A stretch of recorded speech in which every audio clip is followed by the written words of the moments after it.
Today we're looking at all the different pulley options for Balmar alternators, starting with the single V pulley. This is using all the smaller alternators up to 100 amps.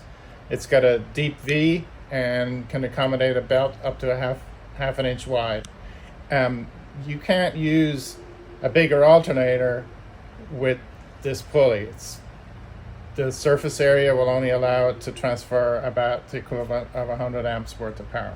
When you go bigger, you got to get a bigger pulley. So this is the next standard up. It's a double V pulley, and of course remember that the whole belt system has to have matching pulleys on it. So this you can use with any size alternator you want. But in many cases for larger systems, we're using a serpentine style belt which has multiple grooves. That gives you much better contact with the belt. So this one is a K6 pulley, so it's got 6 grooves. You'll often see that on some of the newer Yanmar engines. This one here is a K8, 8-groove pulley. You'll often find this on the larger Cummins diesels.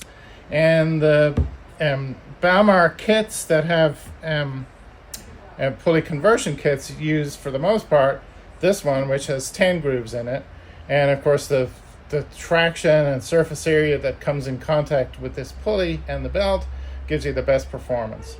And we have a couple of different versions of that. The one for the Balmar alternators has a little boss on the end, and that's what comes with the kits. But if you try and use it with a different alternator, you might have to get this version, which we call the Hitachi version, that's flush on the back.